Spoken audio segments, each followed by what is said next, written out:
Meeting of the Kernersville Board of Aldermen. Today is Wednesday, August 26th, and we're happy to have you here with us this evening. We are also, just to remind you, doing a live stream on YouTube that is available after the meeting at the Town of Kernersville channel. We'll begin today with an invocation and the Pledge of Allegiance. I didn't see him come in, but is Reverend Chuck Ireson here? Or anyone else from his church? All right, I think he was not able to make it this evening, so we'll begin with an invocation from Mayor Pro Tem J.R. Gorham. Thank you, Mayor. If you would pray according to your faith and tradition as I pray according to mine. Dear Lord, we come to you today with thanksgiving on our hearts, thanking you for this day that you have made and being glad in it. We thank you for all who assembled here today for this Board of Aldermen meeting. We ask for your holy guidance, your infinite wisdom, as we go forth to conduct the business of the town of Kernersville, so that everything that will take place this evening will be done decently and in order. We thank you for the many blessings that you have bestowed upon us individually and as a community and town. Continue to be with us here in Kernersville. Continue to wrap your arms of protection around us. We thank you for what you have done. We thank you for what you are doing. And we thank you for those things that are yet to manifest in our lives. And for that, dear Lord, we give your name all the praise, all the honor, and all the glory. And let all of us that agree with that prayer say amen. Amen. Amen.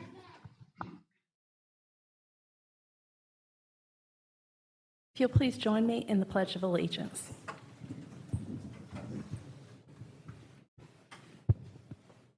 I pledge allegiance to the flag of the United States of America and to the republic for which it stands, one nation, under God, indivisible, with freedom and justice for all. You may be seated. All right, so today we've got several public hearings and then public session items, and of course, speakers from the floor. So we'll begin with our public hearings. Our public hearing policy is noted on our agenda, but I'll review it briefly. When an agenda item is denoted as a public hearing, persons attended shall be permitted to address the Board of Aldermen regarding the item under consideration.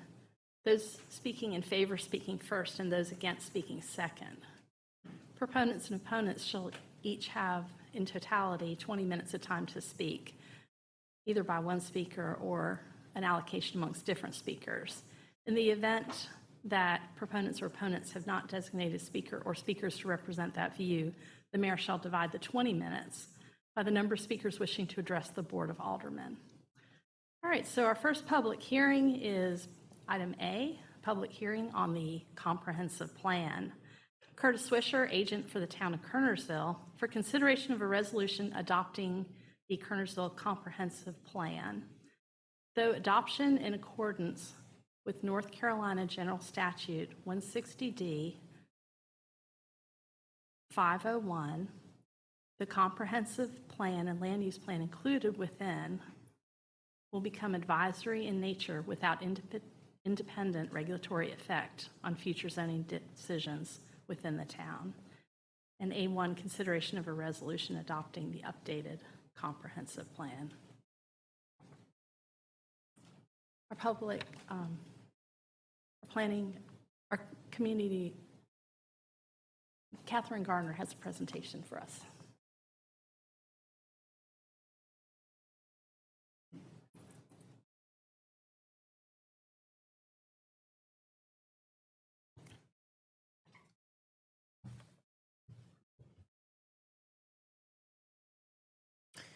Good evening, Board of Aldermen. Thank you very much for your support of the Comprehensive Plan project and your investment in the future of Kernersville, both financially to support this project, but also with your time and your talents and your willingness to serve the community.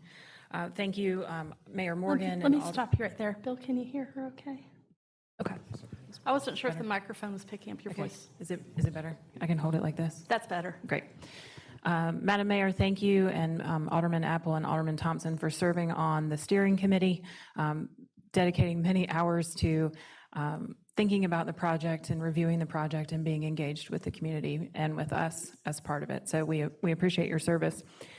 The planning team of the Community Development Department has joined me tonight to present the comprehensive plan for adoption. They're all wearing matching T-shirts. They've been our project T-shirts since we got started so that we were easily identifiable at public meetings. They've been working very hard for a little over a year and a half to bring this project forward, from managing the contracts and project invoices to engaging with citizens at town events to helping workshop various ideas. This team really cares about the community, and it shows in their work. For tonight's presentation, Scott Goldstein of Tesco Associates and Alexis Garcia of Friesen Nichols will be presenting on the technical aspects of the plan.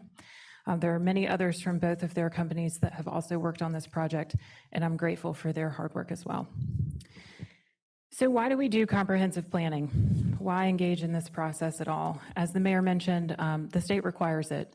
North Carolina General Statutes 160D 501 requires that as a condition of adopting and applying zoning regulations under this chapter, a local government shall adopt and reasonably maintain a comprehensive plan or a land use plan.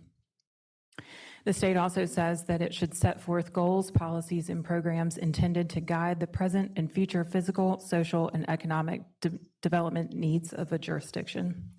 And finally, plans adopted under this chapter do not expand, diminish, or alter the scope of the authority for development regulations, and that plans adopted under this chapter shall be considered by the planning board and the governing board when considering proposed amendments to the zoning regulations.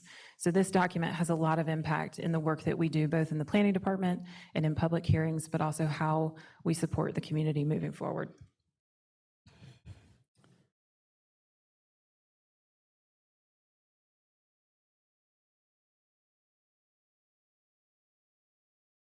Come on.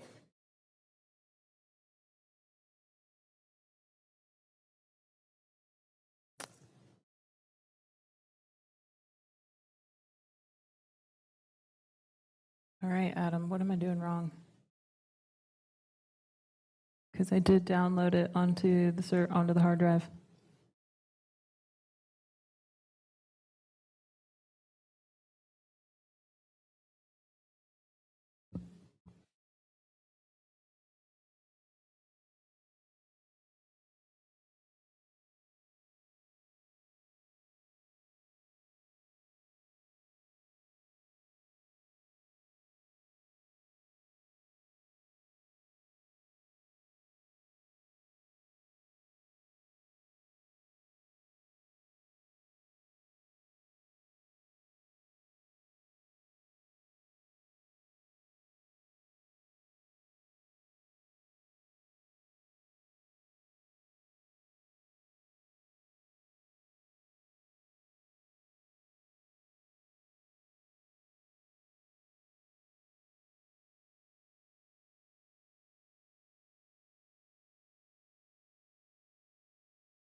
Okay, we're back in business. It's a team. It's always a team affair. Tonight, I will be covering our process for community engagement, and Scott and Alexis will give a plan overview, and then the three of us will be happy to answer any questions that you have. We wanted this process from the start to be engaging, and we knew a big part of our engagement needed to be based on getting out to where the public was. We knew that they would be at Spring Folly, we knew they'd be at the Honeybee Festival, so we made sure we were at as many community events as we possibly could. In addition to having a steering committee that was a dedicated group of planning board, aldermen, and board of adjustment members that met monthly, we conducted stakeholder focus groups based on various different interests, whether it's downtown, development, community services, and the like. Those were held last summer. We had a project website that was available with over 4,700 reviews. And then those 6 pop-up events where staff went out and said, hey, we want to hear what you have to say. We wanted to make sure that we were already where our citizens were rather than requiring them always to come to us. We had a community survey that received approximately 250 responses, and then over the course of the year and a half, we held 3 formal community open houses and 1 drop-in staff Q&A session. The community survey that I mentioned was online from April 30th to June 30th of last year. The key input themes received were that people wanted to preserve Kernersville's small-town identity while managing growth. They wanted to invest in infrastructure and walkability, and they wanted to support local businesses and downtown vitality. At our first open house last May, we gathered broad, big picture vision across all of the plan focus areas. Top ideas and input revealed a desire for walkability and greenways, more restaurant variety, public art, historic preservation, and green spaces. These became common themes throughout all of the engagement with our constituents. At our open house in November, so our second formal open house, we focused on presenting and collecting input on draft plan recommendations. We got comments about enthusiasm around proposed greenways and improved connectivity, interest in more open spaces and natural areas, and concern over traffic and overdevelopment. At the drop-in open house in July that staff held here in this room, it was actually a surprise. It was our largest and most well-attended meeting of all of the meetings that we had. We had about 40 people attend, and some stayed for the full 2 hours, and some came and checked in on what they were interested in and left. Many people who have been faithful attendees of our community meetings are here tonight as well, and that's exciting that they've been engaged throughout the process, even to come to the hearing. One of the things that was most special to us at this open house was that on our comment board, a citizen left the comment that they really appreciated the opportunity to speak with staff. I think that's been an unexpected joy for all of us as part of this process, is to meet new people and really connect with others who are dedicated and interested in Kernersville's future. At our last open house, which was the evening of planning board, before the planning board public hearing, we received comments about planned road connections, greenways, trails, and open space, the importance of downtown and adding places that people want to visit, such as arts and cultural uses and a new theater. And there was support for the plan focused on the vision, the emphasis on walkability, and the approach to balanced growth. So many of these themes that emerged early were consistent themes throughout our public engagement process. I will turn it over now to Scott and Alexis.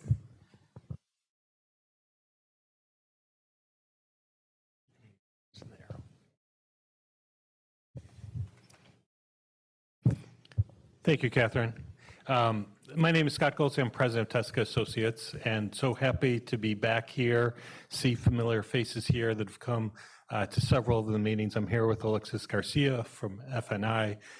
I do recognize Brad Rentz in particular and the entire planning team who've been just fantastic to work with in this process.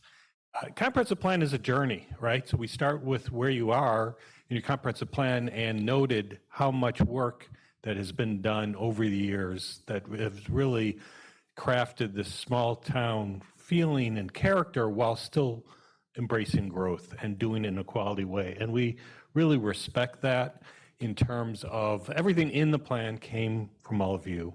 And we really appreciate being the scribes and the illustrators to take these ideas and put them into a final document.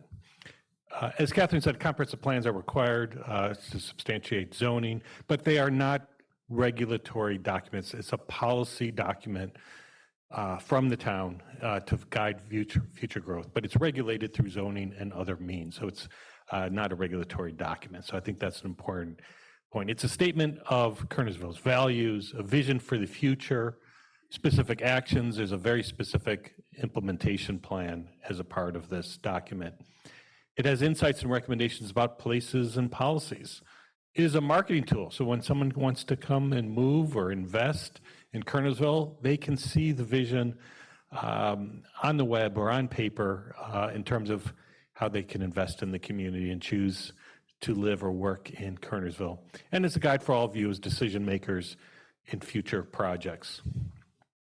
Comprehensive plan provides policy direction, guides land use development, sets direction for transportation and other infrastructure improvements, but it is not a rigid framework.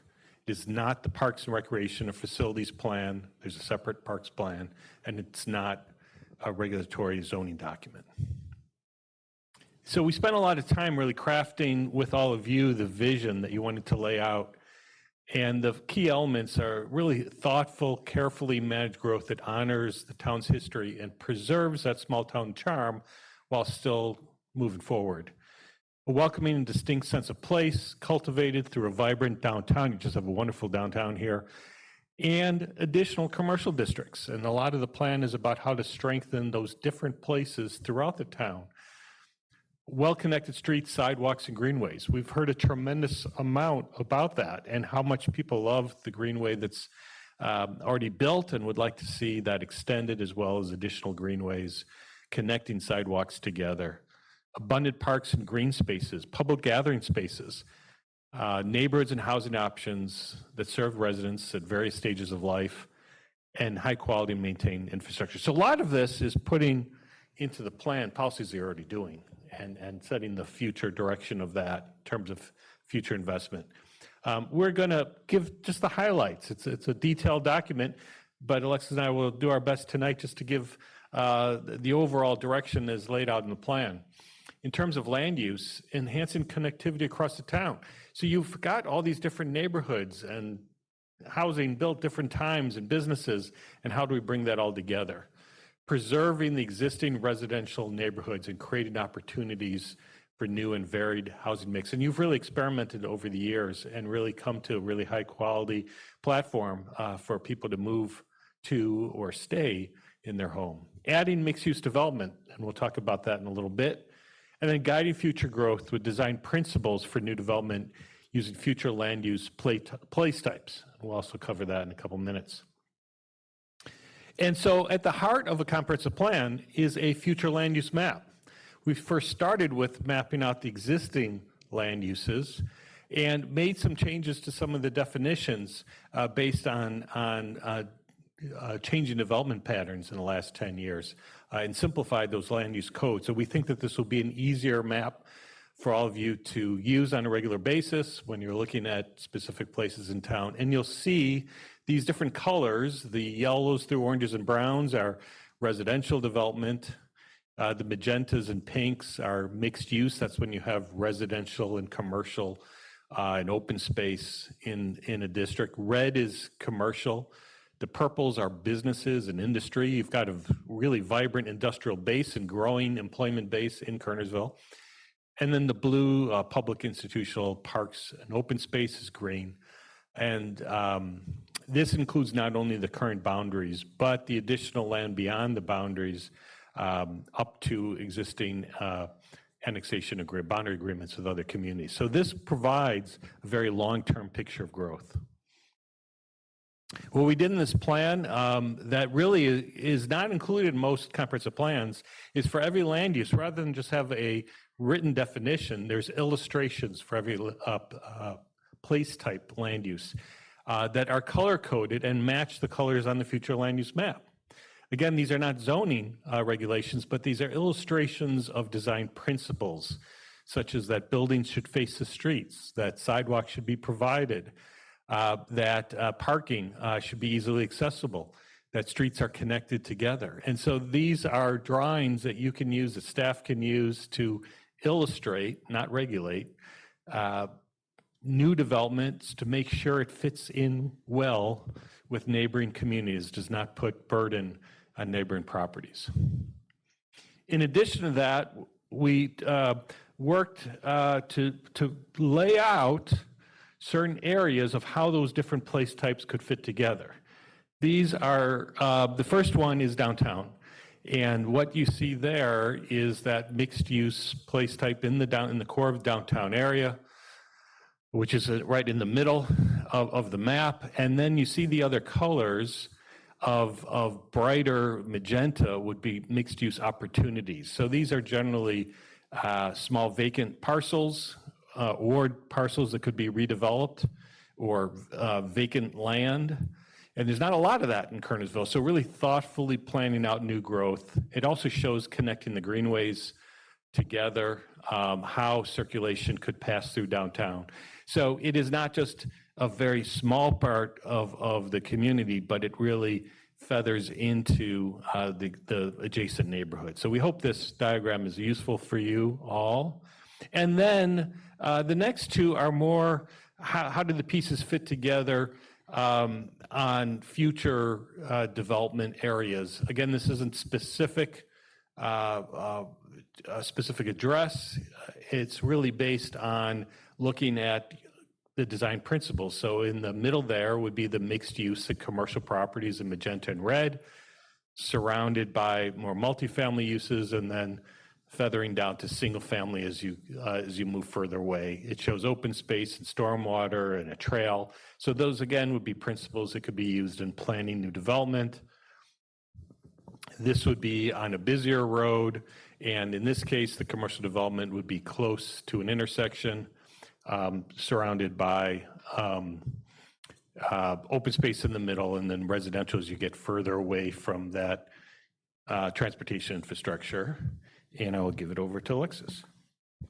Thank you very much. So Friesen Nichols really enjoyed this opportunity to work with Teska and Associates to have this opportunity to build this plan for Kernersville. We had a great time learning from the community what their desires are and what are their priorities for the future. And our focus was the transportation element here. And one of those things that you've already heard a lot about was the walkability, the connectivity, the greenways, the desire to have those things. So in the transportation section of the plan, what you're going to find is a lot of information about improving the roadway connections to have those more direct routes. What we had heard about was traffic congestion, creating opportunities for future connections. And I can show you those in a moment with a thoroughfare plan. We also heard a lot about how great the greenways are here and the desire to see them expanded and enhanced. And so making recommendations for improvements and expansions of the greenway network. We also talked a lot about walkability. We heard that from everyone, the desire for walking more in their own neighborhoods and throughout the community. And so there are recommendations for bridging those gaps in the sidewalk network, to have a more connected network so that you can get around town without getting into a car. These are just some of the recommendations that we had heard that are directly reflected from the input from the community. You can also see on here the idea about public transit. We heard a lot about that, the desire for public transit within the community as well as within the region. And so there's recommendations for opportunities to expand and enhance those networks as well. And then also looking at recommendations for addressing parking in creative ways, like having shared parking areas to create more parking opportunities in maximizing the use of that land. One of the major things that we did through this process was updating the thoroughfare plan. The idea that transportation and land use go hand in hand. So as Scott went through in updating the land uses, we had to think about where are those connections, how are people going to get around? And so if we're thinking about what are those new land opportunities in those areas, what are those roadway connections to get through different areas? And like I mentioned, the idea of expanding the roadway network. And so we made updates to this thoroughfare plan to create those other roadways and expand current connections. One of the major updates to this was the addition of the Greenway network onto the plan. And that was to emphasize that need, that desire that was recommended about having more walkability and connectivity. So having both that pedestrian connectivity along with that vehicular connectivity, as well as opening up the town to future funding opportunities directly by having the Greenway onto the thoroughfare plan. One of the other things that we also looked at was the community facilities, looking at parks, open space, looking at those community facilities that expand how the community grows and making sure they have that alignment. So one of the recommendations was about making sure there's that thoughtful and strategic growth of community facilities and infrastructure as the community grows. As you've seen on the thoroughfare plan and on the future land use plan, as these areas begin to expand, we want to make sure that the other infrastructure is in alignment with that. We also made recommendations for creating new opportunities for public gathering spaces, green spaces, and also making sure that the town services are also have that safety and reliability that everyone has come to know and love. And Scott, I'll turn it back over to you. Thank you. So economic development has been very successful in Kernersville, and really thoughtful development is what this plan really fosters. It's critical to have economic development support the tax base and decrease tax burden on the residents, increase in employment opportunities, provide more services. So more people actually come into Kernersville than go out every day, and that's really a testament to the strategy that you've been practicing over time. Proactively expanding through targeted recruitment and tied together with land use policies in order to support quality economic investment. And then strengthening the downtown. The downtown is at the heart of the community. We all love the downtown, but it's also think about how does that expand thoughtfully in order to provide additional opportunities for local businesses and restaurants. Environment came out very clear through all the community outreach that people love. The kind of pastoral setting, the rural nature and the outskirts, the greenways that Alexis just talked about, and thinking about how to promote that in the future, protect the existing resources, but also promote thoughtful new development that protects the green infrastructure and stormwater, and preserving the parks and open spaces as part of future land use planning.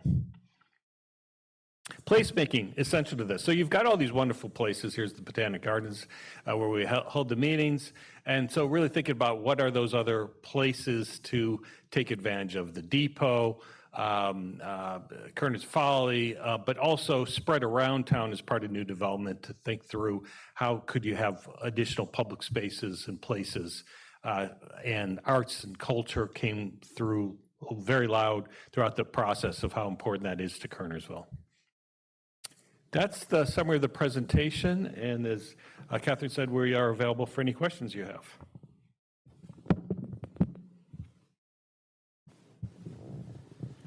Do you have any more presentation? No, the only thing I have left to say is that this was heard at the August 10th Planning Board meeting. It is required by law that the Planning Board hold a public hearing and make a recommendation to you, just like any other zoning amendment, and it received unanimous support. Jim Friedenberg is here as both the chair of the steering committee and the chair of the Planning Board, so he can answer any questions about thoughts that the Planning Board shared when they were making their vote of recommendation. Thank you, Chairman Friedenberg, for being here this evening and for your work on this. This is a public hearing, so before questions from the board, perhaps I should do the public hearing. Would that be all right with y'all? Okay. This is a public hearing. I'll declare the public hearing open. Is there anyone here from the public who would like to speak in favor of adoption of this new comprehensive plan and land use plan? I'll recognize Jim Friedenberg.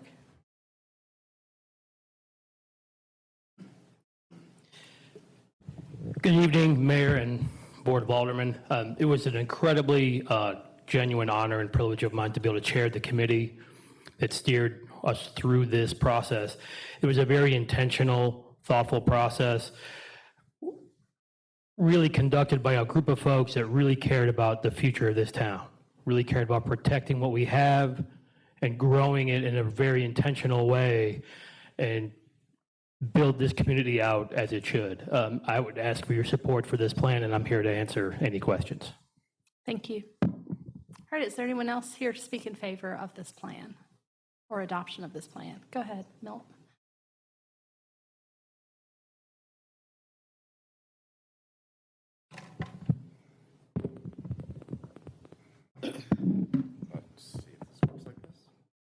If you could state your name and address both, please. Hey, Milt Rhodes, 408 North Marshall Street, Winston-Salem, North Carolina. I'm really happy to be here tonight to talk in support of this plan. I spoke at the Planning Board in support of it, and I'd like to continue that here tonight. I think Catherine and her team provided a great safe place to observe, participate, offer opinions, discuss, debate, all kinds of different things on this comprehensive plan that's before you tonight. I'm excited because I've got 6 points to talk about. I don't have 16 points, but I would like to go through my 6 to keep it short. You know, your comprehensive plan that you've got before you tonight gives you a good, clear, unified vision for the future of Kernersville. And I think that's a great thing to have in front of you as both an update and as a way to go forward. I'm really excited that the team put together a plan that strengthens walkability and connectivity throughout your town. I think that I'm excited that the plan gives you established practices that you've seen and expands it into other newer areas, such as on-street parking, slower speed design streets, and all these pedestrian-oriented practices that we know at Weldon Village make a good place. I think this plan supports the diverse housing that's needed in our market, in our community, and I'm glad to see that supported both through place types and specific action items in the plan, and continuing to promote the good greenway work that's been going on for quite a while. One of your employees that worked with us, Scott Willis, worked on some greenway work around here, and I was very, very glad to see that make it into this plan so strongly.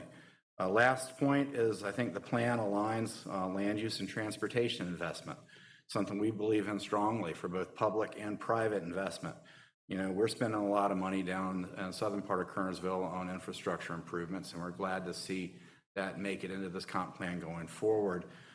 We need you as leaders, elected leaders to this town, to make sure that this infrastructure investment promotes lots and lots of things. And as had a recent accident and injury, and I had to take part.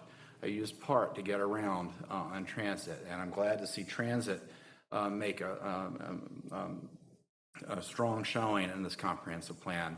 We down in Weldon Village are regulatorily required to include transit as part of our planning activities and our building activities, and so we're ready for expanded transit options as we go forward. We want you to support it. We want you to charge your staff with working with our transit partners to make that more of a reality in Kernersville, not just in a couple of areas, but throughout the whole town.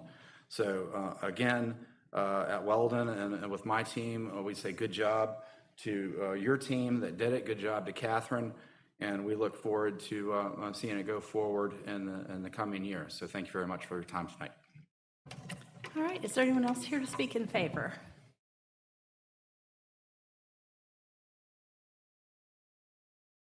We still have more time.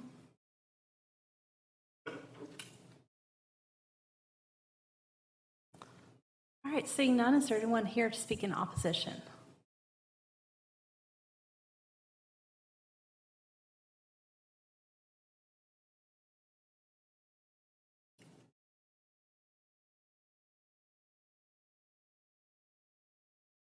Is there anyone here to speak in opposition to adoption of the comprehensive plan? Seeing none, I'll declare the public hearing closed. All right, questions and comments by the Alderman. Mr. Apple, did you have some questions? And you can ask Scott or Alexis or Catherine to come back up to answer it so everyone can hear their responses. Maybe it would be good, as among the three of you, who you feel can answer the most directly. I know that I've heard some conversation having to do with existing streets and whether or not in the transportation segment of the plan, there should be the naming of those streets within the plan itself. How do you balance the connectivity with those existing street names without it being restrictive as to the uses and expansion of those additional thoroughfares?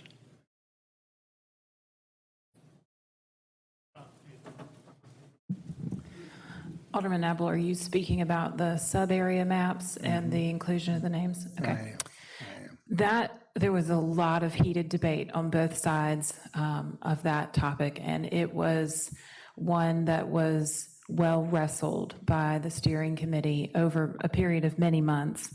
Most of the debate centered on transparency in the plan, but also recognizing that people have private property interests and their property may not be for sale for now or forever. We think that it is important to be transparent about where we're showing a concept plan. We've included disclaimers in the text and on the map that, this is a plan that if in the future somebody decided to sell and they were selling a large acreage, what could go there. We want to have a plan for that in the case that it does happen, but that doesn't necessarily mean that it will happen. There are many things in our current plan that haven't happened, or the market changed and suddenly it wasn't going to happen. So we thought very long and hard at the steering committee level about the pros and the cons of both. And the steering committee ultimately decided that they wanted to include the street names for that transparency. They didn't want anybody to feel that they had been, misled, or, that it was not obvious what was kind of being graphically represented as a concept, knowing that at the end of the day, it truly is just a concept at this point and doesn't represent any particular development application.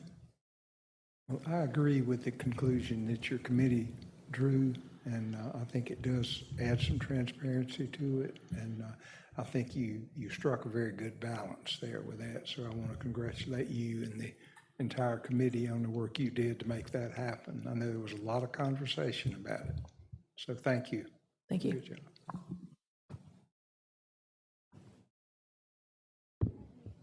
Any other questions? I have just one. ahead. I know that you pretty much addressed this at the beginning, Catherine, but this is not legally binding, any of the decisions here. This is just forward thinking of where we would like to see the town go if given the opportunities. That's correct. The state wants us to be proactive about planning for our future, and that's a good practice, whether it's your personal life and goals that you're setting for yourself, or us as a municipality and where we want to be when we grow up. That's kind of the question and the way we phrase it often when we're discussing with folks who are kind of new to land use planning is, where does the town of Kernersville want to be when it grows up in 10 years? You've seen many cases over the past several years as tenured board members and some new board members, even in the past year, that we've had many cases to amend our current plan. So I imagine that over time, as things change, especially as we get towards the end of this plan's lifespan, we'll be doing more and more of those changes to respond to market conditions.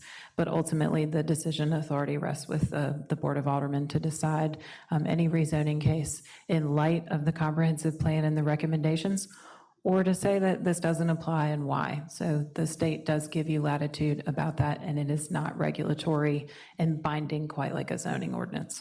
Just wanted to make sure, and this is 10 years is what this is for? Anticipated. Okay. Thank you, Catherine.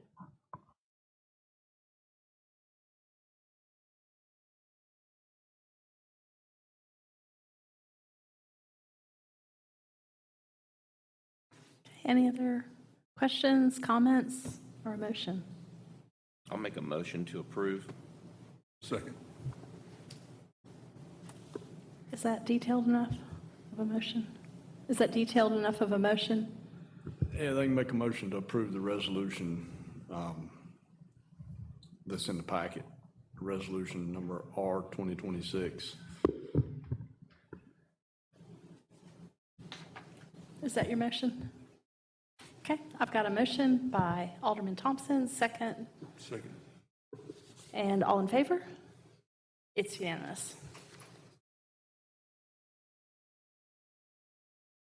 Did you get the second by Alderman Pegram?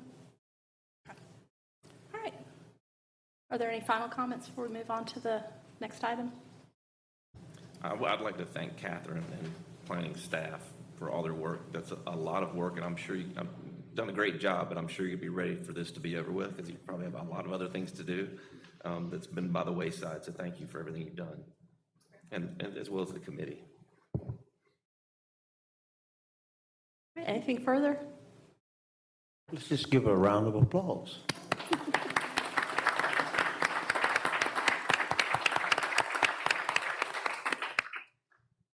All right. Are we ready to move on? Thank you, everyone. All right, the next item is item B, public hearing on a moratorium on the acceptance, processing, or approval of any new zoning regulations regarding data centers, data processing facilities, cryptocurrency mining, and any use associated with data processing facilities. Mr. Swisher? Yeah, Madam Mayor and Board, you have in your packet the ordinance that would adopt this temporary moratorium. It is for 6 months. It will expire February 26th of 2027, or if the board does a text amendment before that time, then the text amendment will take place and the moratorium will no longer be valid. As the mayor stated, it's a moratorium on data center, data processing, cryptocurrency mining, and so forth. Currently, we don't have much in our UDO that outlines any regulations around data centers and so forth. And data centers, I will say, kind of run the gamut. I mean, the ones that everybody hears about the most are the large ones that come in, you know, 1 million, 2 million square feet, and they're on 900 acres or something like that. But there are several, even in the Triad area, that are 100, 200,000 square feet. And they, you know, have a lot less processing equipment in them and things like that, but they're still data centers. So we have some areas in town under our current UDO where these could locate. And they may or may not be a problem. I'm not saying that all of them will be a problem, whether they're large or small. But we thought it would be a good idea to take a look at our current ordinances and kind of see if we need to tweak those a little bit in regards to data centers. You know, there are some issues with those. I will say most of the areas are working through those issues. Especially the larger ones have a lot of issues, but the smaller ones generally do not. But we need to take a look at the UDO and kind of amend it so that we can make it a little bit stronger and a little bit better in regards to that. Okay, this is a public hearing. I'll declare the public hearing open. Is there anyone here who'd like to speak against the adoption of this ordinance?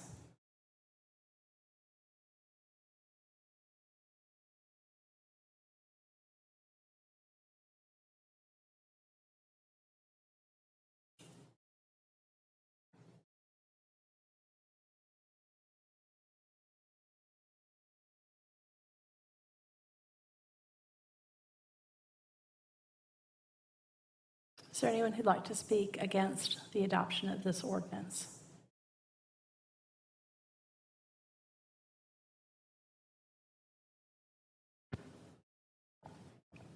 All right, it gets complicated because do you want to, if you'd like to speak in favor of adoption of the ordinance against the data center, I'm seeing none, or you want to oppose the ordinance, it's a double negative, oppose the ordinance instituting a moratorium on the data centers. Or if you'd like to express an opinion one way or another, I think that's appropriate.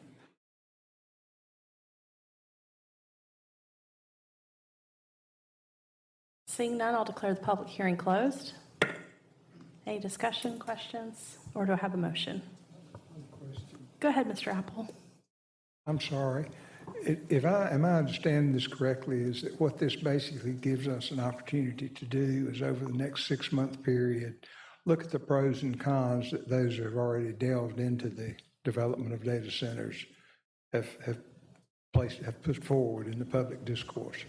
Yeah, that will be part of it. That's what we'll do is we'll obviously look at the data centers that are located in other areas, the ones that are proposed to locate, kind of what comes along with that. Obviously, the things you hear about the most are water usage, power usage, noise.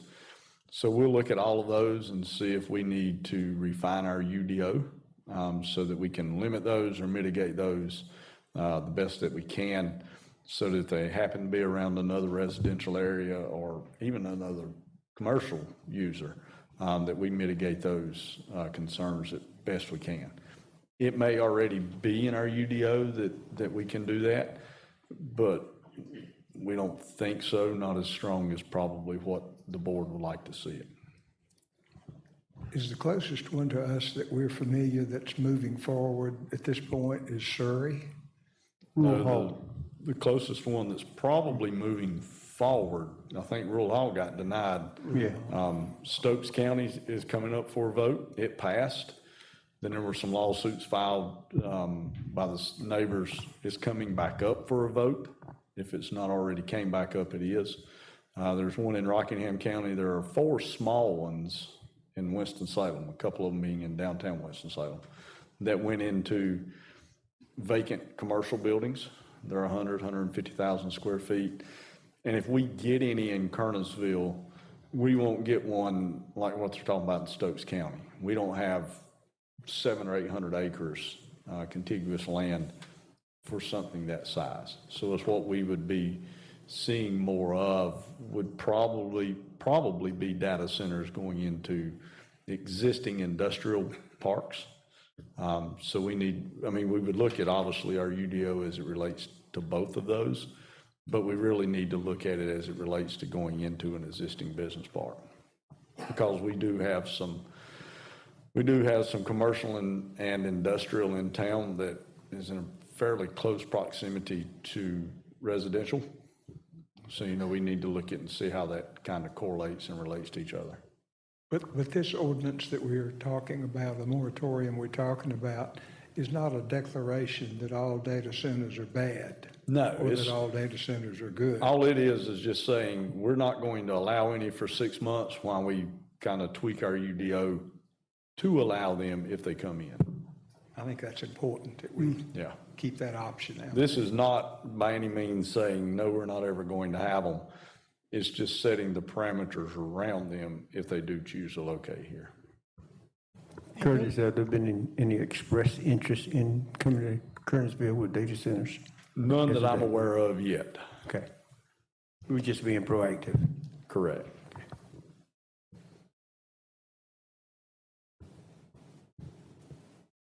All right, any further questions, discussion? Or do I have a motion? So moved. Would you like to adopt it or deny it? I would like to adopt a moratorium on the acceptance, processing, or approval of any new zoning regulations regarding data centers, data processing facilities, cryptocurrency mining operations, and any use associated with data processing facilities. Second. Okay, got a motion by Alderman Savanas, second by Mayor Pro Tem For six, Quorum. for All in six, favor? for a period of 6 months, correct? That's in the ordinance we're adopting. Correct, for 6 months. It's in section 1.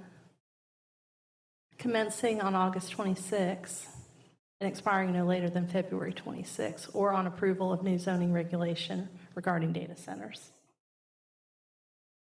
Are we in order? Are we set then? Okay, I have a motion and a second. Did you get that? Mayor Pro Tem Gorham.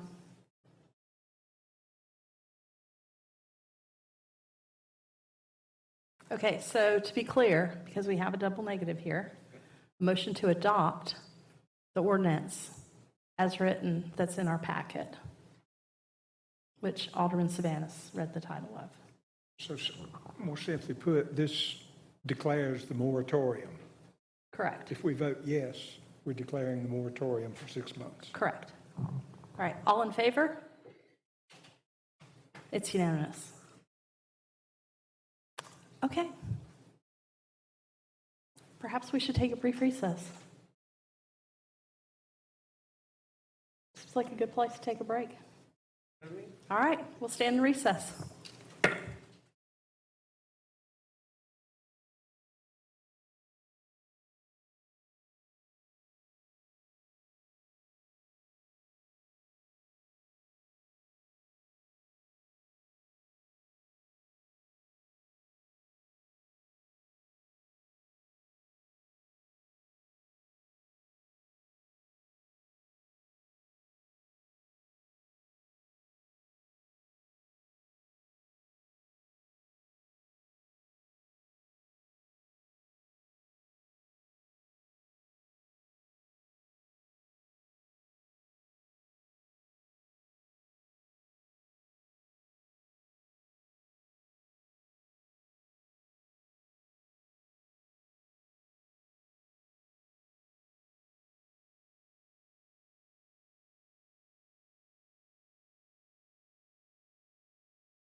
Welcome back to the regular meeting of the Kernersville Board of Aldermen. We are to the public session, and the first item is speakers from the floor. I do have 2 individuals signed up to speak. If you came in after the beginning of the meeting and you did not sign up to speak and you'd like to, there's a speaker's card on the back table, so fill that out and bring it and hand it here to the town attorney.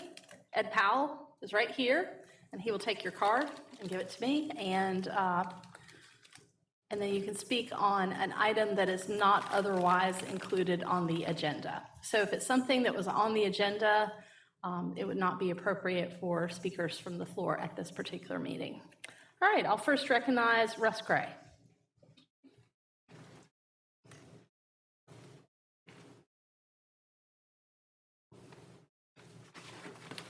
Thank you. I suppose there's a proper way to address you all, which I don't know, but anyhow. My name is Russ Gray, 813 Matt Road, here in Kernersville is where I live. I'm bringing a request, a proposal, whatever, to the board this evening, and what I'd like to do is open up with a little bit of back history about our railroad, and that will lay the groundwork for what I am proposing here in just a few minutes. And some of you may be aware of this, and there may be some of you all that don't really realize the importance of the railroad. Back in the early 1870s, there was an opportunity for the railroad to come through this area, and the town put together $10,000, which is a lot of money back in those days, to put 4 miles of railroad through this town. And so to connect us from Greensboro to Winston-Salem. And I think that you all realize that the importance of the railroad for this town, because it was the infancy, it was the beginning of the railroad that caused the early development as it, for this town as we see it today. So the railroad was very, very important to this town. And the completion of the railroad coming through here was about 1873, of which the same time was when they built and completed the building of the depot as we see it today, sitting there. Well, it wasn't sitting there, but as it was. And that was for storing merchandise and goods and stuff like that, and also was a small waiting room in there for passengers. Just as I can go down my list here, that, like I say, it was constructed and built in 1873, and even today, it's the second oldest railroad building in western North Carolina. So it's important that we have that. But I'm going to go just a little bit further beyond that.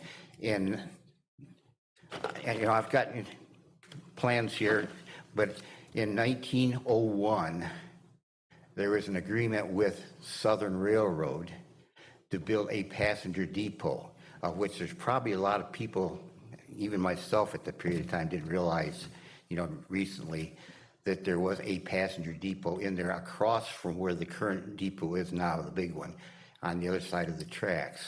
And an agreement was entered with Southern Railroad to have that built. And they were given, of which I have the contract in my hand, a copy of it. I have a copy of the bill of materials in my hand from what it was built from, and I have a copy of the plans that they used to build this railroad, or passenger depot. And I got the last copy that they made from the original depot. So, I've been searching around, and I got these a few years ago. That being said, they had a passenger depot, they had a baggage area in there too. And the agreement was for them to build it within a month. Like I said, I'm just giving you a little historical background, and at a cost of $789. And today we can't even hardly sneeze for that kind of money. But anyhow, just that, and I'm not going to charge you for this information too, but the information, our Southern Railroad, and in 1906, William Jennings Bryan, I don't know if you know about him, 3-time presidential candidate, he made a stop here in Kernersville and talked to the town. So, there's a little bit of historical importance there. And the passenger depot, as we knew it then, was the last passenger traffic was in April of 1959. So the depot after that time obviously was occupied, and Southern Railroad in 1986. You know, that's about 25 years of disuse. You know what happens to a building when it's not used for that many years. It was in such shape that they demolished it. So the passenger depot is not, you know, hadn't existed for quite a long time. What I'm here for tonight is asking the Aldermen to make a consideration of maybe reconstructing the passenger depot as it existed in that particular day. And like I say, it kind of falls in line with what we were talking about tonight, you know, as far as development and stuff like that. There's a strong interest in this town for historical type things to go on, and I think this would enhance it. My proposal would be to have it built, if possible, between right next to the old schoolhouse and the 4th of July Park. And like I say, I don't know how much farther to go with that. You know, there's obviously further considerations. I'm just kind of going around planting and seed and hoping that maybe there's a consideration for that from the Board of Aldermen. You know, you could ask about funding. You can ask all kinds of stuff. I have not given Ernie the plans yet. I understand he's the one you give plans to go out for costs. So as far as cost and something like that, I have no idea. Now, the building itself would fit on a 20 by 40 slab. That was the size of it. So it wasn't very big, but it was just adequate enough for that particular time period. And like I say, just short and sweet, a little bit of historical background, my request, something for you all to consider if you would. Questions? Thank you, Russ. Okay. Appreciate your time. Thank you. Mr. Swisher, do you want Mr. Gray to give you his plans or to give them to Ernie? Okay. Okay. I think he's got them with him right now.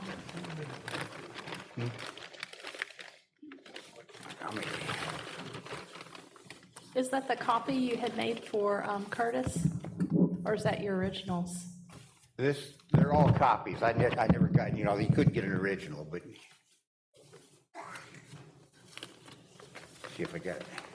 Have you kept an extra copy for yourself? Yes. Okay. Oh, yeah, I'm not going to let go of that. I just wanted to make sure. Yeah.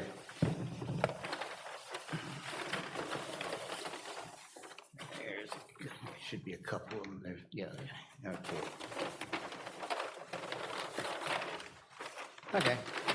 Thank you for bringing them by. Thank you for Now- bringing the plans by. If you are interested in seeing the copies of the contract that they had and the bill of materials, there's a copy of that in the museum, and Heidi would be more than happy to show them to you. Okay, thank y'all. Thank you. Oh, wait, there are questions. Mr. Apple has a question. Mr. Apple, you want to use your microphone? I do, thank you. Thank you. Russ, I have a comment. I think that this town owes you expression of thanks, because for as long as I've been involved in town government, which is not as long as many of you have long been the proponent of the preservation of Kernersville's history and heritage that surrounded railroads. Whether it was the exhibition that you did several years ago in the existing depot building, you've done that, and I think that's worth a lot to this town, and I think we owe you a word of thanks for your continued interest and enthusiasm on that. I had lost some enthusiasm, but it's coming back to me again, you know, there for a couple of years. And if you would approve to have something like that built, you know, I would come back to you with a thought of maybe putting another operating train layout in that building, so it's not sitting there empty. You know, it would be something there sort of educational. People could see a train layout being built, you know, and just fill in like that. So, yes, But I would come back to you with that. You got to get a building built first. We thank you. I have a trivia question to ask you. I don't know if there's an answer to this question, but do you remember when the restoration of the freight depot was ongoing? And, you know, there was those T-shirts sold and they were mustard yellow. I've got a couple of those. Yeah. So you remember how they were mustard yellow because Southern Railroad painted their depots mustard yellow? So, but now the depot's not painted mustard yellow. It's kind of like a blue color. So do you know what the original color of the depot was when it was first built? That I do not know for sure. No. Okay, I was You know, wondering it if it was, was of just course, it was not wooden Southern or- Railroad or Norfolk Southern at the time, you know, you know how railroads go. It was, originally, it was, see if I can find it here right quick. It was called the Northwestern North Carolina Railroad. It was originally back in 1873. I And was it just wondering if they even painted it or if it was just a wooden structure back then. And that was moved in 1998, is when it was moved back to its location back there.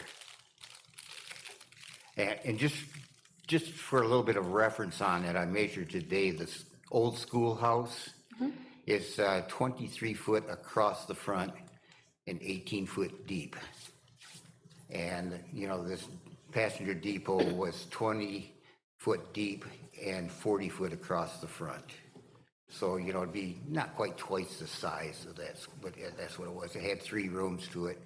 And like I say, okay, you all got the plans, so, you know, somebody take a look at them. I'm sorry I didn't have overheads or anything like that. You know, I'm not one of these technical persons that you can plug what I call jump drives into the side of a computer and show you all kinds of pictures, so. Well, it took them a couple of years to do the big plan that they were doing the pictures, so it's okay. And I suspect probably that that building could not be built for what they built it for back in 1901. You know, $789. It's amazing. Any other questions? I said, just. Thank you for your presentation. All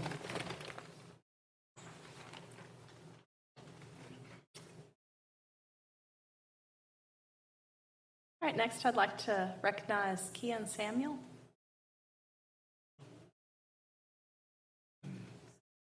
You could state your name and address as you begin your remarks, please. Yeah, good evening, everyone. My name is Keon Samuel. I reside at 348 Bent Creek Trail, Kernersville, North Carolina. I'm going to make a series of statements and then make a petition to the Board of Aldermen. So let me begin. I'll be formal. Good evening, Mayor, members of the Board of Aldermen, town staff, fellow residents, neighbors, and guests. As I stated before, my name is Keon Samuel, and I reside at 348 Bent Creek Trail, Kernersville, North Carolina. I am here regarding NCDOT project U5760, which includes the expansion of the Big Mill Farm Road and construction of a new interchange and ramps at US 421. Our community has experienced some negative effects that are going to become worse and more noticeable over time. The clearing and construction has significantly disrupted families in Bent Creek, Taylor Chase, Lambshire, and the Wexford neighborhoods. We expect, based on the information shared with us to date, that construction will continue through January of 2031, which is 4 years of construction noise, dust, heavy equipment, and traffic disruption. There are permanent impacts that we expect to incur. Once construction ends, residents will face permanent high-speed traffic noise, including truck acceleration and deceleration, which we experience now. And all of this is going on behind our homes for a significant number of homes in the Wexford and Taylor Chase neighborhoods. Just based on the construction, they have cut back that hill, and a lot of the noise abatement that occurred naturally between the land and the trees have gone away. And the noise exposure has gone up a significant multiple, okay? The new rear roadway would be less than 100 feet from my property. And I am petitioning this board to engage the DOT to put up a noise abatement wall to help mitigate some of the negative effects that would come with that roadway coming so close to our properties, okay? So apart from noise, there's safety. We think about errant vehicles and accidents occurring, vehicle coming off the road, so forth, so on, okay? So I'll just double click or double down on this point here in terms of loss of protection. The removal of the wooded buffer has eliminated much of the separation and privacy that has previously protected residents from roadway noise, light pollution, dust, and other activity, right? We were buffered by that wooded area. Now people can just simply walk from the highway and access our neighborhood. So we have safety concerns, okay? We reached out to the DOT to ask about putting up a noise abatement wall. And the project administrator, Nicholas Librati, I am butchering his name, stated that the DOT study did not justify a sound wall because the modeled noise reduction did not meet the agency's criteria, okay? So we did some more digging, and we found that the DOT did not publish the results of that study or any details to justify that position. And we are petitioning your help to get the DOT to show their work, show the results of the study, and justify the fact that a wall will not be put up. Okay? So I am looking at a double economic impact. Okay? My taxes have went up 62.7%. My home is valued at around $600,000. And if I could get that in the market, I would run away with it. But I can't. Okay? At best, I'll get 2/3 of that value. And then when I show prospective buyers the property and they have all this negative impact from a noise standpoint, I'm not going to get nobody's going to buy in at that price point. Okay? So I have a loss of utility in terms of in terms of enjoyment of my property. And then if I can't take the noise and I try to sell, I'm going to sell at a loss, right? I can't dispose of the property or sell the property at current market rates because it's simply not attractive because of the impact of the noise. So again, we're asking your help to respectfully ask the DOT to evaluate a continuous engineered sound wall or a wall and berm combination, vehicle containment protection, restored evergreen screening, drainage controls, and protection from highway headlights. Okay, so I recognize a couple of you, right? So Mr. Apple has been very vocal this afternoon. Saw his name plastered across the neighborhood. I recognize some of you from door knocks. Okay, we've supported you, helped get you into those seats. We've came out and voted. We're petitioning your support to help us be happy residents of Kernersville and not be affected by what I would refer to as a negative externality. Okay, I had nothing to do with the road change. It was my idea. I think the beneficiaries would be the shopping complexes and the businesses in the area, right? But I am going to incur a negative externality in terms of noise and loss of utility. Okay. In closing, I would say I've been a resident of Kernersville for the last 10 years, and I've seen the growth, and I want to continue to be a resident. So I, along with my neighbors, are urging your support in terms of getting the DOT to build a wall. Any questions?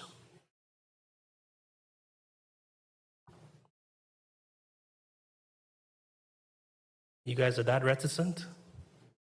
I think you've explained yourself really well. I'm not sure if there are any questions. Does anybody have any questions? Well, thank you for your presentation. Thank you. Appreciate it. We're here in support of your neighbors.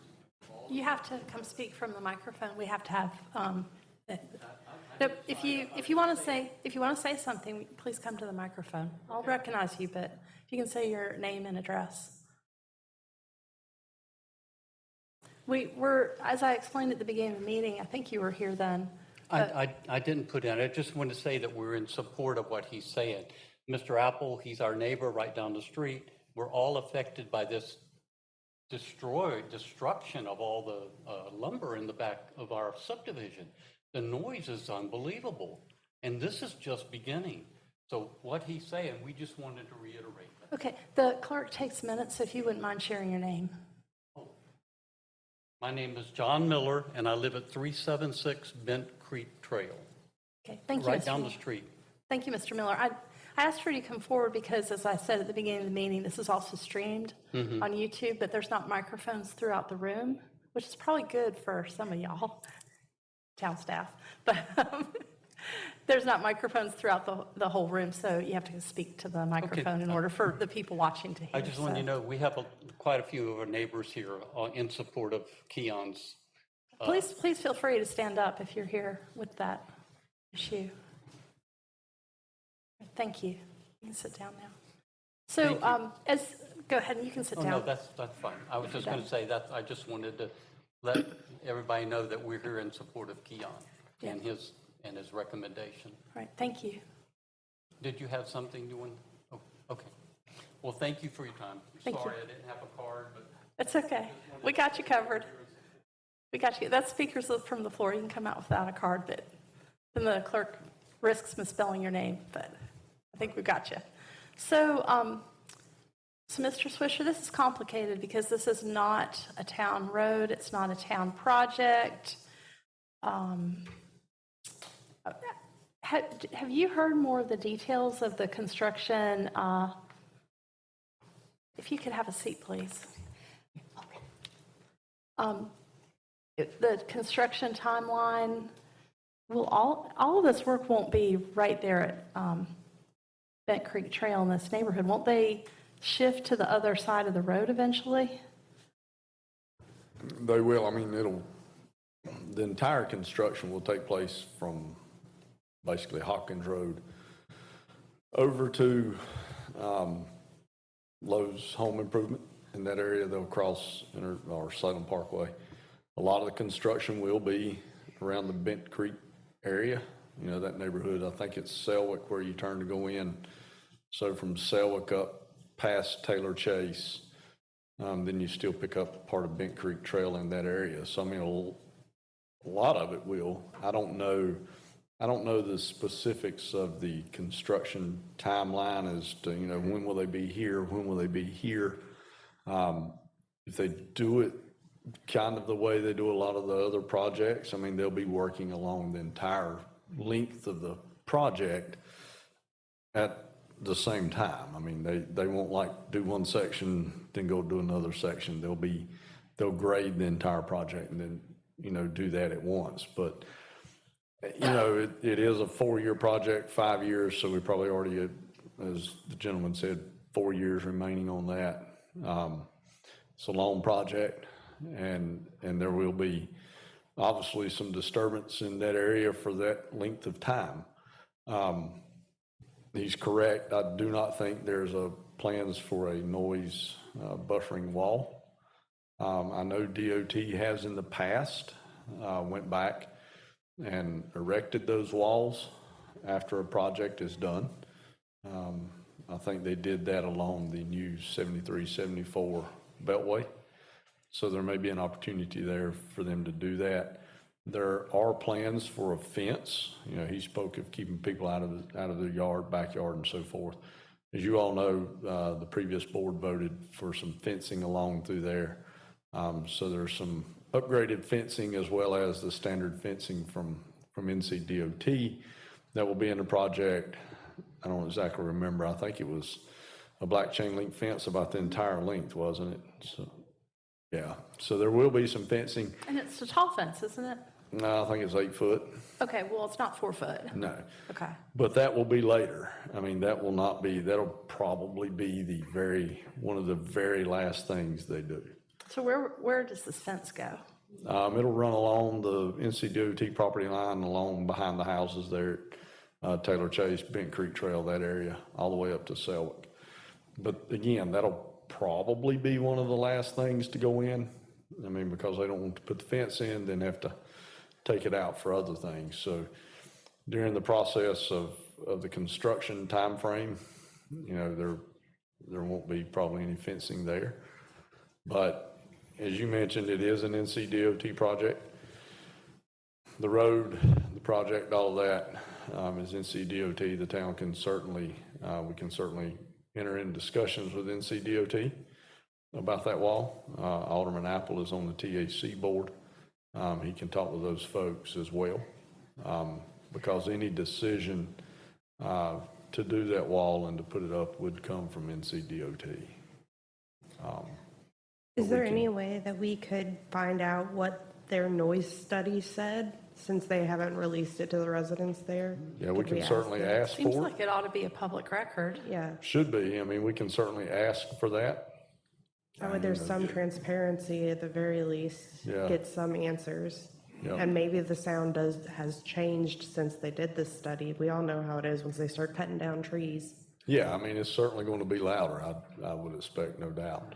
I think there are also plans, and I don't remember, Catherine, were there plans to, when we were working with DOT on the fencing and the light poles, there's plans to go back with landscaping as well, aren't there?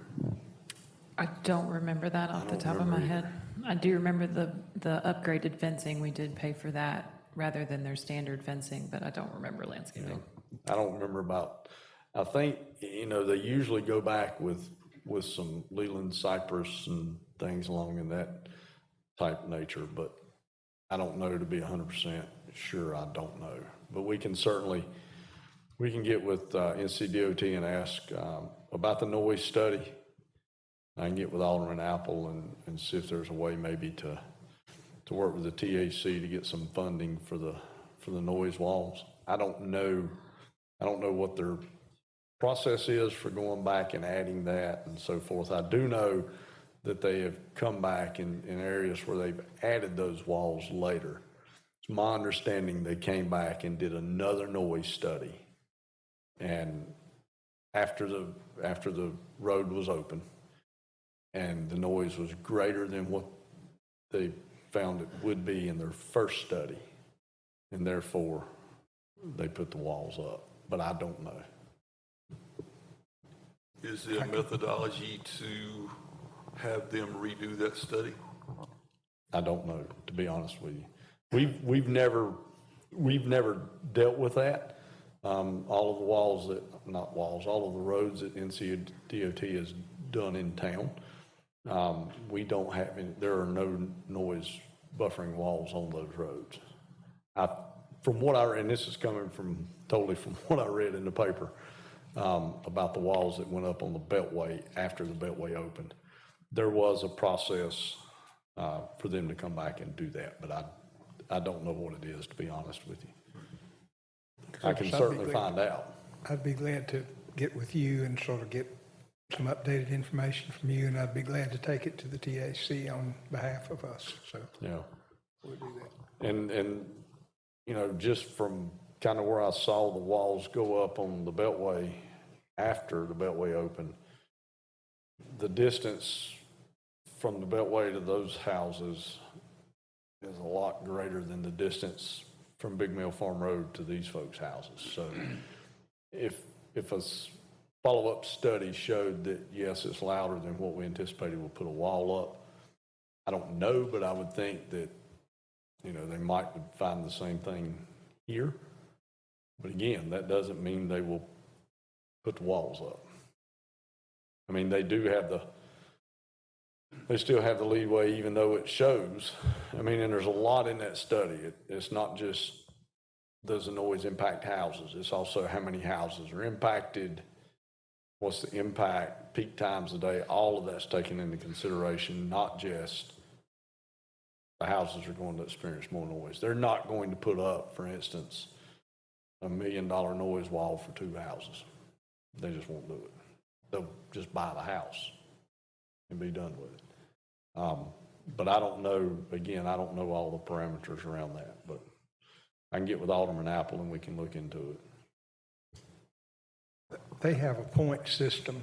The TAC has a point system, and it's on a rolling basis, so it's not a matter of project comes forward and majority vote thinks it's more important than the next project. They put it in the hopper. So it takes my recollection is it's around like a 5-year rolling. Is that right? 4 or 5, yes. So, but we got to get it in the hopper before it gets paid for. So. And there, you know, in this situation, like the one on the Beltway, that didn't go back through the hopper. That kind of came in, and it's like, okay, we kind of missed this the first time, we need to do it. So, but you're right, normal projects, 4 or 5 years to get them started and get them going. But I think in this type of situation, it might go faster, but it might not either. I mean, I just don't know if they even choose to do it. But if it's 4 years, the timing would work because that's about when the road would be done.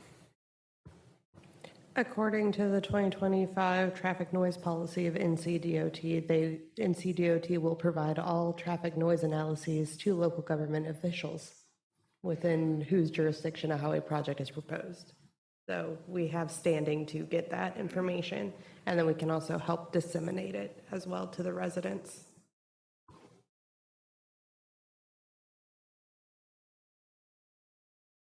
Mr. Samuels, could we get more of your contact information? If you come forward, give it to Curtis.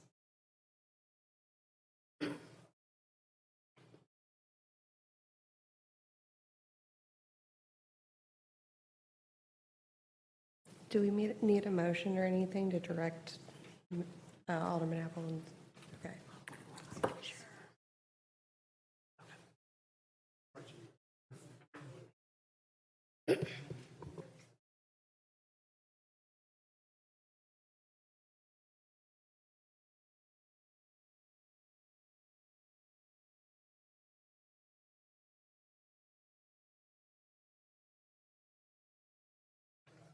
Thank you.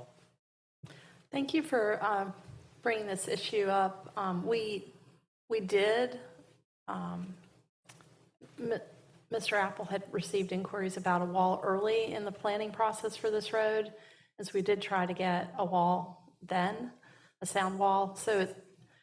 But the changing circumstances may help them to reconsider and do it this time. So I wanted to let you know your issue is not a surprise to us, but we tried to get ahead of it.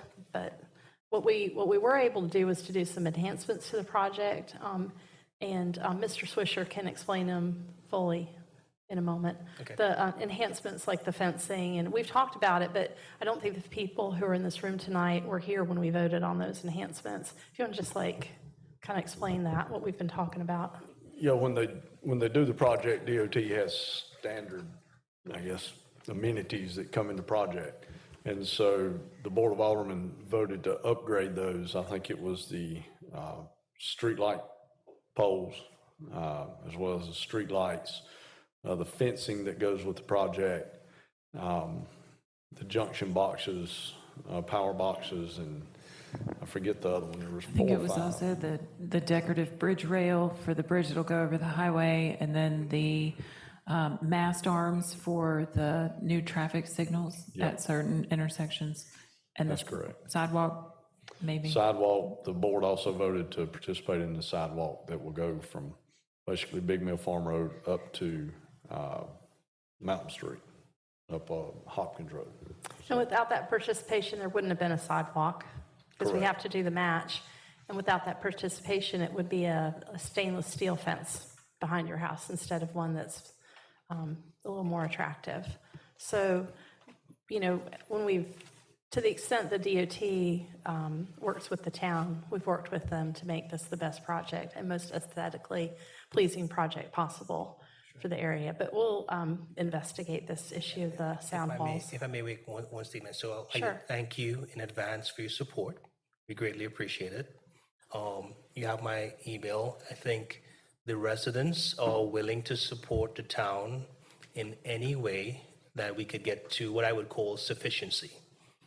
A stainless steel fence versus a PVC covered fence is a marginal change, and it doesn't address the primary issue, right? But again, thank you for your support. Alderman Apple is going to advocate on our behalf, and the board is going to advocate on our behalf. And we like to remain engaged as a community to help, I guess, achieve the end or the result that we think is best or most fitting for us. And we understand the economics and the operational constraints, but we are driving towards a particular end. And we thank you for your support. Thank you. All right, did you still have a comment, or did everything address your concern?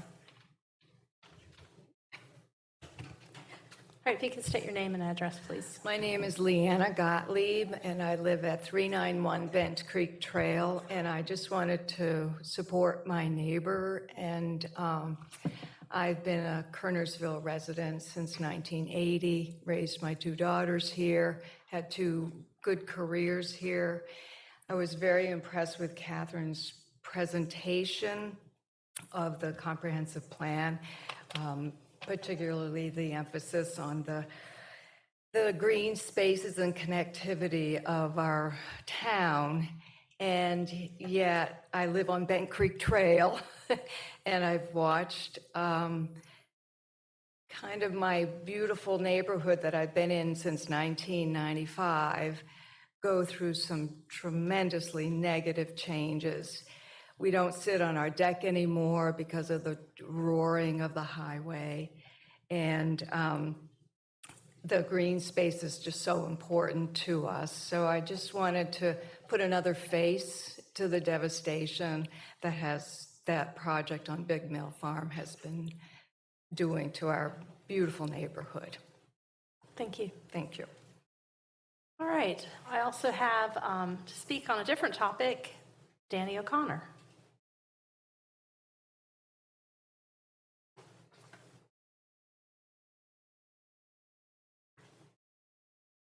Good evening, Mayor, Alderman, town management, neighbors, and Russ. I just want to speak on Old Salem Road.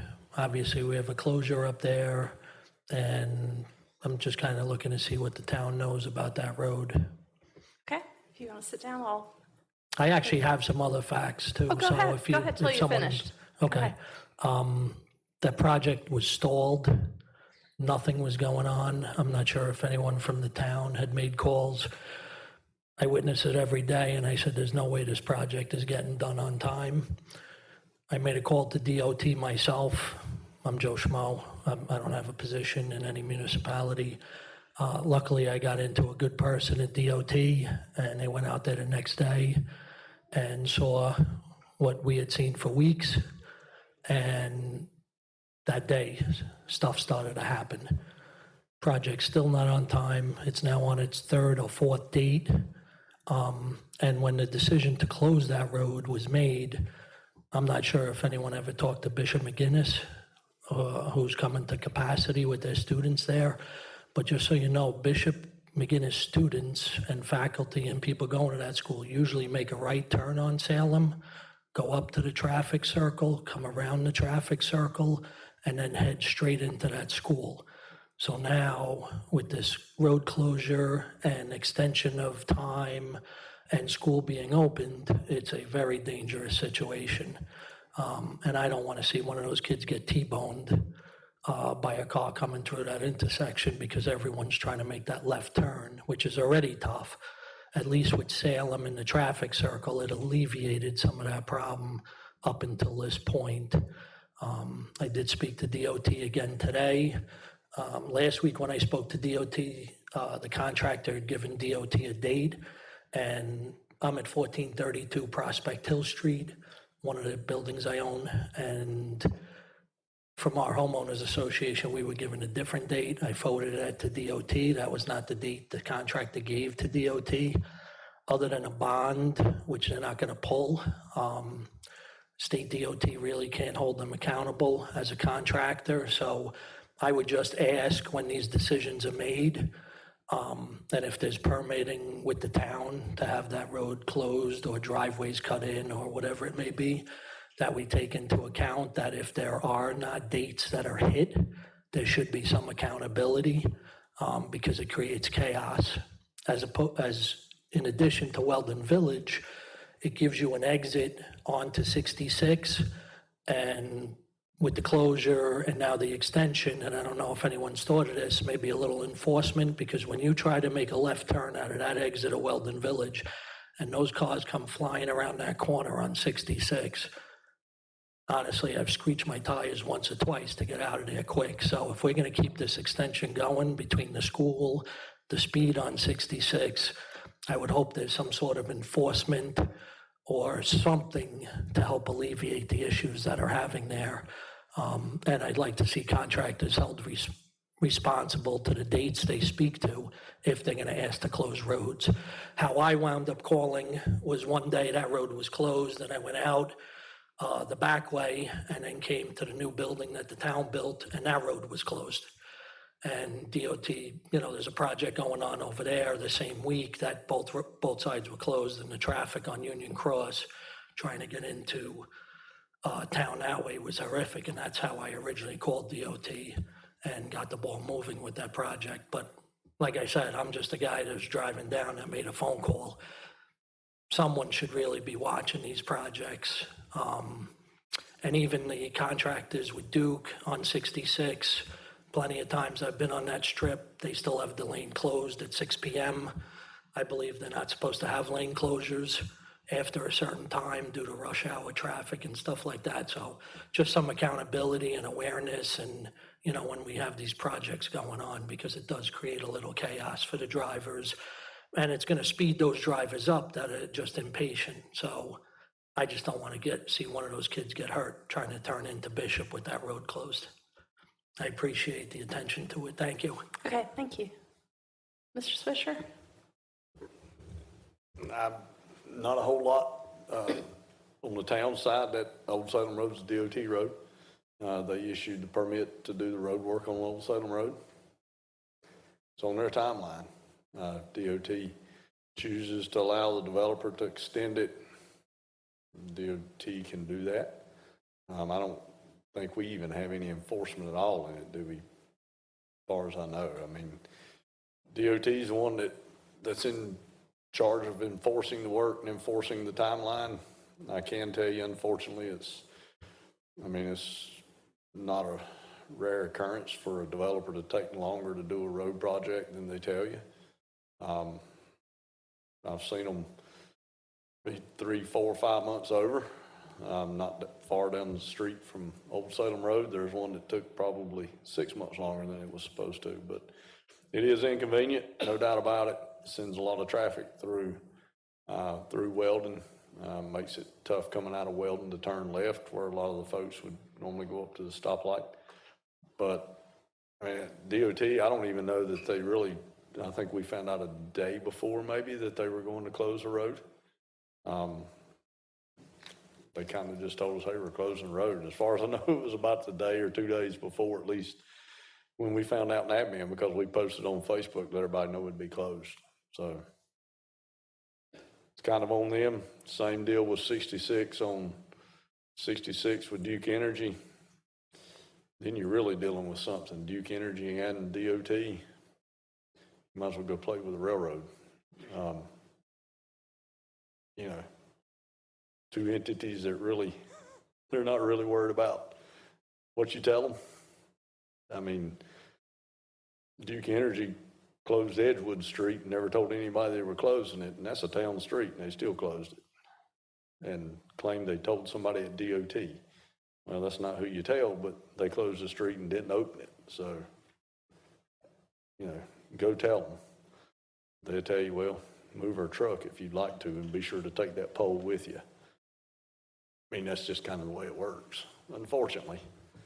And I do agree with him. I mean, the folks out doing traffic control on 66, they say they're the flagger force, but they might as well be the napping force, because every time you go by there, they're not flagging, they're just sitting over there in the grass. But we've talked to them, Chris has talked to them, Edgar's talked to them. They just basically say thank you. So that's kind of where we're at on those projects. And unfortunately, I think the one on 66, Chris, is probably what, another year before they get done? And as far as enforcement against speeding, I think a lot of that's outside of town limits, so we wouldn't have jurisdiction, or some of it in We the can town force limits. it up to where maybe right there to Old Salem.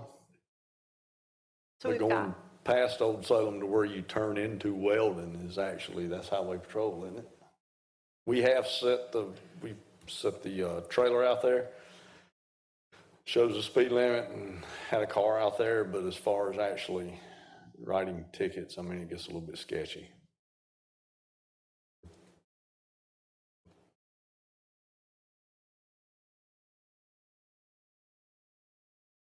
Town limits.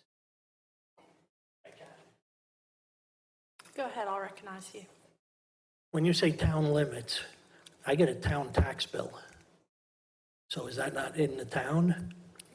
Your neighborhood is, that portion of Highway 66 is not. So the entrance is not, but the Highway neighborhood 66 is. is not, but the neighborhood is, yeah. So don't speed in your neighborhood. I'm sorry? If we can catch them speeding in your neighborhood, we've got something, Yeah, but. no, I just found that interesting because Yeah. I know I pay a town tax bill there. It's really, it can be really challenging, like when we're trying to clear snow, if there's an accident, if there's, because the jurisdiction isn't like even. A neighborhood may be in the town limits, but part of the road leading to that neighborhood may not be. Okay. Yeah, when they, My key is just for someone to take notice of this stuff, I don't mind making calls, but it feels good when somebody who's got power can make some calls. yeah, when they annexed, when your annex was developed, when your neighborhood was developed, that land that makes up your neighborhood, that was annexed into the town of Kernersville. Yes. But 66 didn't go with it. So our jurisdiction on Highway 66, I think, stops somewhere around Bishop. And anywhere south of that is out of our jurisdiction. Okay. Until we turn, if turn in your neighborhood, then that's in the town and so forth. But Well, again, any connections to the state highway or someone, I just don't want to see someone get hurt there. yeah, and Especially now it's going longer than it should have. And my biggest thing was, if I didn't make that call that day, that project wouldn't even be done by September 1st or 4th or whatever date they're talking about and right now. I don't know, have they given a date of completion, Chris? The 4th of September? So That's any luck, maybe. Yeah. Yeah. But just so you know, DOT does say town has involvement with it. So when you call DOT and you talk to them, they do say there's town involvement too. Yeah, the involvement with the town is, the neighborhood is Weldon and the development there beside of it. So that's the key. Any eyes and stuff on things like that would just help, speed it along. Thank you. I Thank appreciate you. the time. Thank you for bringing the concern to us. Is there anyone else who would like to present something to the board as a speaker from the floor? All right, seeing none, we'll move on to the next item on the agenda, which is consideration of a mutual aid agreement with the city of High Point. Mr. Swisher? You have in your packet the agreement. It's for 5 years. This came into effect really when we merged with Colfax, with their fire station. They're surrounded in 3 sides by the city of High Point, or 2 sides by the city of High Point. So we provide mutual aid to them with fire rescue. They reciprocate as well in those areas for us. So you have in your packet, the agreement spells out what we'll do, the parameters of the agreement, 5 years. And I think there's a 1-year renewal for every year after that till we come back in and adopt 5 years. We have these with several different folks around. So it's a standard agreement for us to provide services to the surrounding municipalities. Okay, any discussion, or do I have a motion to approve? So moved. Second.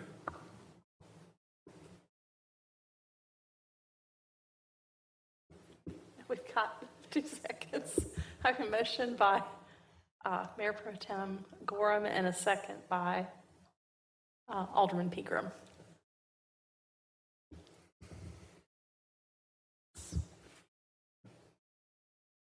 All right. All in favor? It's unanimous. All right, item C is a resolution awarding a design build contract for Phase 3 of the Ivy Redmond Stream Restoration Project. Mr. Swisher? This is a project that has been ongoing in this phase for a year or so now. The previous board was maybe 2 previous boards ago. We were awarded a grant, $2.4 million for Phase 3 of Beeson Creek Stream Bank Restoration. Beeson Creek is the creek that is behind Ivy Redmond Park. You can see Phase 2 pretty easily. It's kind of along where the cross-country course is. Phase 3 will pick up where that left off. So it's a $2.4 million contract. If it will do $2.4 million worth of work. If by chance there's something in there that we just have to do and it causes the contract to go up, of course, we'll come back to the Board of Aldermen for approval or and acceptance of that. But we put out a statement of qualifications, which is what you do in these projects. We had one company submit, and if I'm correct, I think they're the same company that did the other part. So it's North State Environmental. They did Phase 1, 2, did a good job, and they submitted it for Phase 3. So we have the plans of what they will do and so forth. Design build, they will design it, and then they will build it as they go. And this will, I think this section picks up kind of right along the soccer fields and goes back down through there, doesn't it?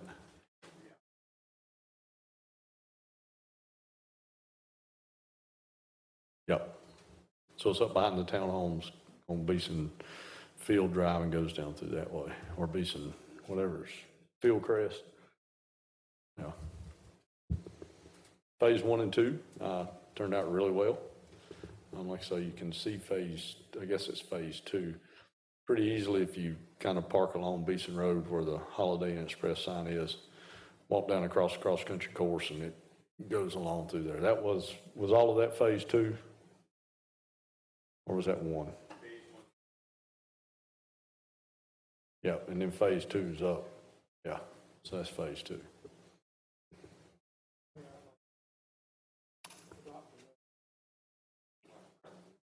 Move that we adopt a resolution awarding the design and build contract for Phase 3 of the Ivy Redmond Stream Restoration Project, R 2026. Second.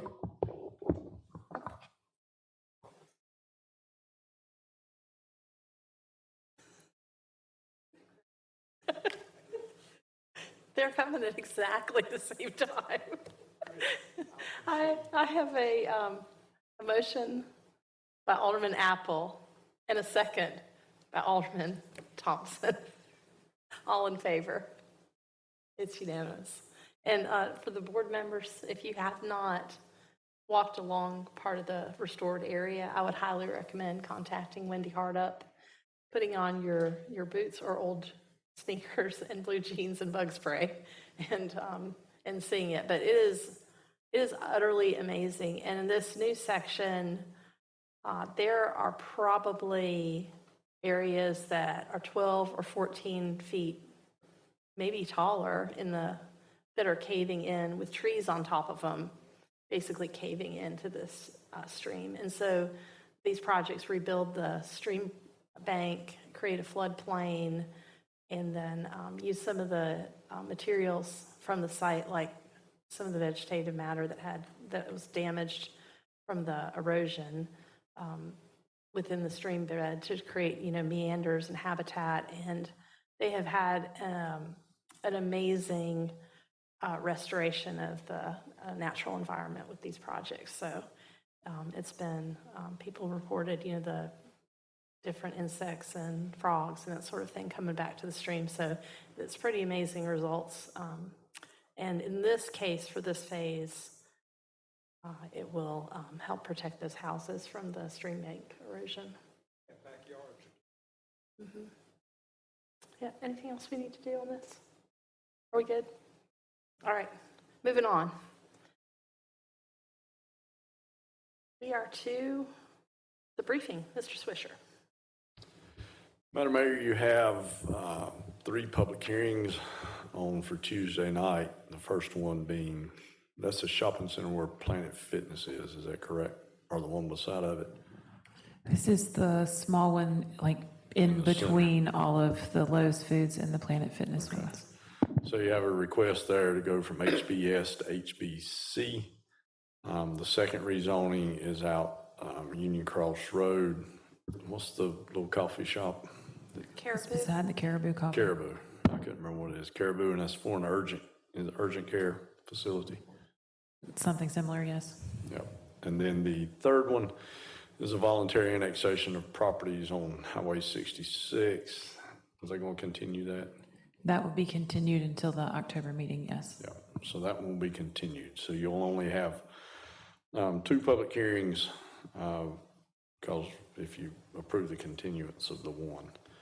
Have 2 public session items. I think you've got a sitter request at Union Cross Road and Glenview Drive for a sit allocation by Mount Oak Capital, and then discussion and consideration of a notice to proceed with a feasibility study for the BMX bike facility out at Ivy Ribbon Sports Complex.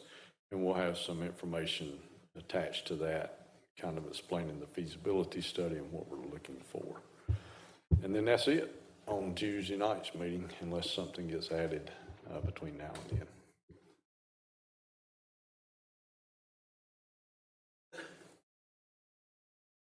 Okay, that brings us back to tonight. Well, first, are there any questions about any of those items? All right. Mr. Swisher, your report tonight. I do not have anything. Our town attorney's report. Mr. Powell. I do not have a report, but we do have need for a closed session. Okay. And then matters to be presented by the mayor and board of aldermen. Alderman Sabanis. Honeybee was fantastic. Thank you to the Parks and Rec folks who put that on. Other than that, I'm glad the kids are back in school.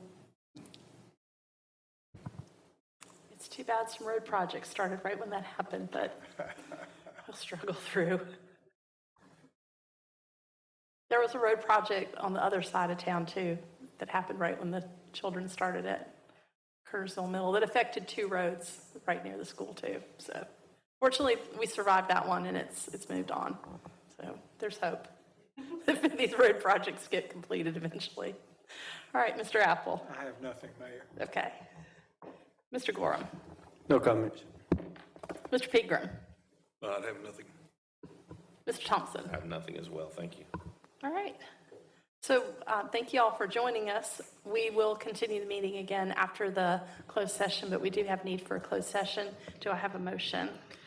Yes, Madam Mayor, pursuant to North Carolina General Statute 143-318.1183, I move that the board go into closed session to consult with an attorney employed or retained by the public body in order to preserve the attorney-client privilege between the attorney and the public body, which privilege is hereby acknowledged, including but not limited to Austin Wayne Beard versus Officer Andrew Lindsay, case 1.26 CV 413, and Michael Interlani versus Town of Kernersville, Connor Brown individually, Zachariah Collins individually, John McCullen individually, Jason Tilley individually, and Greg Hyatt individually, case 1.26 CN 788.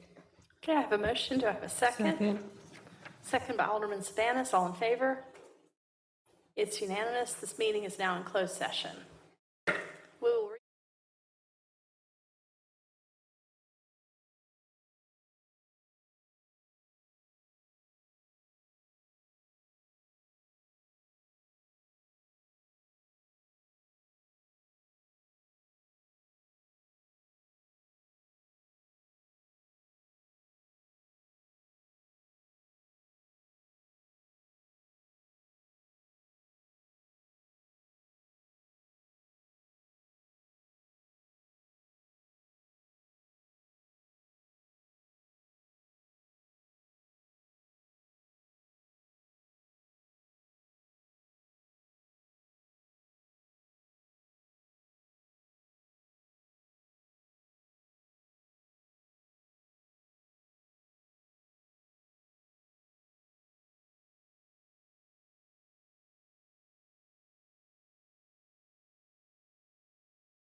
Is there any further business before the board this evening? Motion to adjourn. Okay, I've got a motion to adjourn Second. and a second. Motion to adjourn by Alderman Thompson, second by Alderman Pegram. All in favor? It's unanimous. This meeting is now adjourned. Have a good night.